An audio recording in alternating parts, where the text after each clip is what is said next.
আসসালামু আলাইকুম, আমার চ্যানেল কুকিং বাই মিতা আপনাদের সবাইকে স্বাগতম। যারা ডেজার্ট লাভার আছেন তারা কম বেশি সবাই ডেজার্ট তৈরি করতে এবং খেতেও পছন্দ করেন নিশ্চয় আমার মতো। তবে ডেজার্ট তৈরি করতে গেলে অনেক সময় অনেক কিছুর প্রয়োজন হয়। আজ কিন্তু খুব অল্প কিছু উপকরণ দিয়ে অসম্ভব মজার একটি ডেজার্ট রেসিপি তৈরি করে দেখাবো। এই ডেজার্টটা তৈরি করার জন্য কোনো ঝামেলাই করতে হবে না। ঘরে থাকা খুব অল্প কিছু উপকরণ দিয়ে আপনারা এটা তৈরি করে নিতে পারবেন। আর এভাবে একবার ডেজার্টটি তৈরি করলে বারবার শুধু এই ডেজার্টটিই তৈরি করবেন। আমি আশা করছি আমার আজকের রেসিপিটি আপনাদের ভালো লাগবে।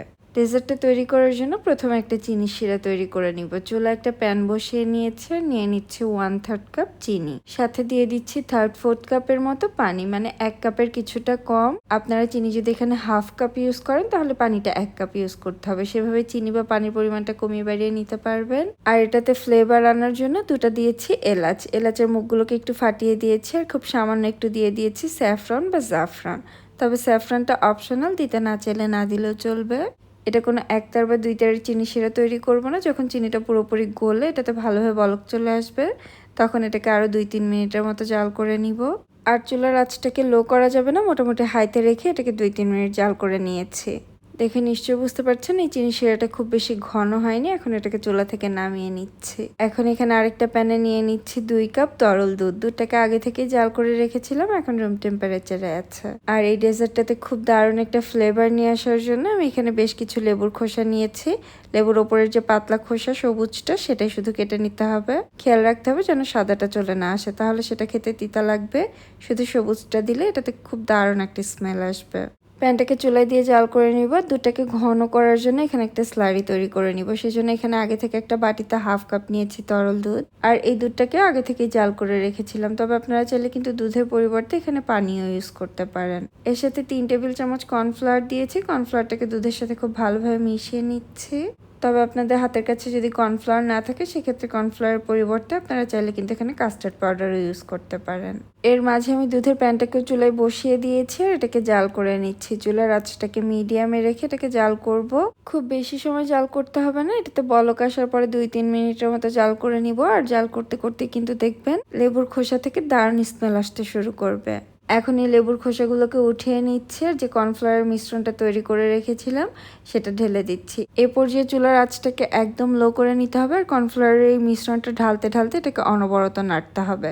নাড়া বন্ধ করা যাবে না, তাহলেই কিন্তু সাথে সাথে এটা জমাট বেঁধে যাবে। কর্নফ্লাওয়ারের এই মিশ্রণ দেওয়ার পরে এটাকে খুব বেশি সময় জাল করতে হবে না, দিতে দিতেই দেখবেন একদম ঘন হয়ে এসেছে। এখন এর সাথে দিয়ে দিচ্ছি 3 টেবিল চামচ চিনি। মিষ্টি পরিমাণটা খুব বেশি দিইনি যেহেতু এটাতে সুগার সিরাপ ইউজ করব। তবে আপনারা চাইলেই কিন্তু চিনির পরিমাণটা কমিয়ে বাড়িয়ে ইউজ করতে পারবেন। চিনি দিয়েও এটাকে অনবরত নেড়ে নেড়ে জাল করছি। আর এ পর্যায়ে আমি চুলার আঁচটাকে মিডিয়াম লোতে রেখেছি। এই ডেজার্টটা তৈরি হতে একদমই সময় লাগে না, খুবই অল্প সময় তৈরি করে নিয়ে যায়। অনবরত নাড়তে নাড়তেই দেখবেন এটা 2-3 মিনিটের মধ্যে একদম ঘন হয়ে আসবে। আমি এটাকে 2-3 মিনিটের মতো জাল করে নিয়েছি। একটু কনসিস্টেন্সিটা দেখিয়ে দিচ্ছি এটা কতটা ঘন হয়ে এসেছে। এটাকে আর খুব বেশিক্ষণ জাল করবো না, এখন এটাকে চুলা থেকে নামিয়ে নিচ্ছি। এখন ডেজার্টটা সেট করে নেওয়ার পালা। আমি এখানে একটা কাচের বাটি নিয়েছি, আপনারা আপনাদের সুবিধা মতো যে কোনো বাটি এখানে ইউজ করতে পারেন। ডেজার্টের প্রথম লেয়ারের জন্য আমি এখানে নিয়েছি টোস্ট বিস্কিট। চা খাওয়ার জন্য যে টোস্ট বিস্কিটগুলো খাই সেটাই আমি এখানে ইউজ করেছি। আমি একটা লেয়ার দিয়ে নিচ্ছি। আমার 4টার মতো বিস্কিট লেগেছে, আপনাদের বাটির সাইজ বুঝে কম বা বেশি লাগতে পারে। বিস্কিটের লেয়ারটা দিয়ে নেওয়ার পরে এটার উপরে দিয়ে দিচ্ছি চিনির শিরা, যেটা আমি আগে থেকেই তৈরি করে রেখেছিলাম।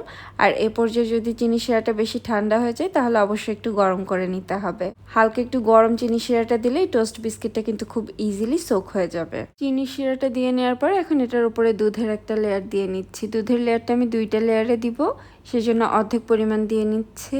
অর্ধেক পরিমাণ দুধের মিশ্রণ দিয়ে উপরটা কিছুটা সমান করে নিয়েছি। এখন এটার উপরে টোস্ট বিস্কিটের আবারও আরেকটা লেয়ার দিয়ে নিচ্ছি। সেম প্রসেসটাই ফলো করব। টোস্ট বিস্কিট দেওয়ার পরে সেটার উপরে আবারও কিছুটা চিনি শিরা দিয়ে দিব। চিনি শিরা দিয়ে সোক করে নেওয়ার পরে বাকি দুধের মিশ্রণটা ঢেলে নিব। এই কাজটা একটু দ্রুত করতে হবে, তা না হলে দুধের মিশ্রণটা কিন্তু জমাট বেঁধে আসবে। যদি দেখেন দুধের মিশ্রণটা জমাট বাঁধতে শুরু করেছে তাহলে কিন্তু চুলার উপরে দিলে আবারও কিছুটা লিকুইডই হয়ে যাবে। আমি এখানে ডেজার্টটা 2টা লেয়ারে তৈরি করছি, তবে আপনারা চাইলেই কিন্তু এখানে 3-4টা লেয়ারেও তৈরি করতে পারেন। সেক্ষেত্রে সব কিছু পরিমাণ বাড়িয়ে নিতে হবে। সবটুকু দুধের মিশ্রণ দিয়ে উপরটা মোটামুটি একটু সমান করে নিয়েছে। এখন ডেজার্টটাকে সেট করে নেওয়ার পালা। আর সেট করে নেওয়ার আগে আমি উপরে কিছুটা বাদাম দিয়ে নিচ্ছি। এটা কিন্তু টোটালি অপশনাল, আপনারা দিতে না চাইলে না দিলেও চলবে, তবে বাদাম দিলে কিন্তু এই ডেজার্টের টেস্ট আরও অনেক গুণে বেড়ে যাবে। তবে বাদামটা কিন্তু একদম গরম ডেজার্টের উপরে দিতে যাবেন না, যখন কিছুটা ঠান্ডা হয়ে আসবে তারপরে দিতে হবে। আমি উপরে কিছুটা কাঠবাদাম এবং পেস্তা বাদাম দিয়ে নিচ্ছি। আপনারা আপনাদের সুবিধা মতো এটাতে অন্য কোনো বাদাম বা কিশমিশও ইউজ করতে পারেন। এখন এটাকে নর্মাল ফ্রিজে রেখে দিব কমপক্ষে 2 থেকে 3 ঘন্টার জন্য। যখন এটা পুরোপুরি ঠান্ডা হয়ে যাবে তারপর এটাকে ঠান্ডা ঠান্ডা সার্ভ করব। এই ডেজার্টটা কিন্তু একদম ঠান্ডা ঠান্ডাই সার্ভ করতে হবে। যেদিন বাসায় গেস্ট আসবে চাইলে কিন্তু তার আগের দিন রাত্রেও ডেজার্টটা তৈরি করে নর্মাল ফ্রিজে রেখে দিতে পারেন। আমি এটাকে পুরোপুরি ঠান্ডা করে ফ্রিজ থেকে বের করে নিয়ে এসেছি, এখন কেটে সার্ভ করে আপনাদের দেখিয়ে দিচ্ছি। এটা খেতে যেমন ভীষণ মজার হয়, লেবুর খোসা দেওয়ার কারণে এত সুন্দর একটা স্মেল আসে যে সেটা আসলে বলে বোঝানো যাবে না। আপনারা বাসায় তৈরি করলেই বুঝতে পারবেন। বাসায় গেস্ট আসলে তাদের যদি এটা তৈরি করে খাওয়ান তারা কিন্তু খেয়ে বুঝতেই পারবে না যে আপনি এটাতে কি কি ইউজ করেছেন। আর আমার রেসিপিটি যারা দেখছেন আপনাদের কাছে যদি কোথাও একটুখানিও ভালো লেগে থাকে একটি লাইক, কমেন্ট এবং সাবস্ক্রাইব করতে ভুলবেন না। আজকের মতো এখানেই বিদায় নিচ্ছি, আবার নতুন কোনো রেসিপি নিয়ে চলে আসবো। সে পর্যন্ত সবাই অনেক বেশি ভালো থাকবেন আর আমাদের জন্য দোয়া করবেন। আল্লাহ হাফেজ।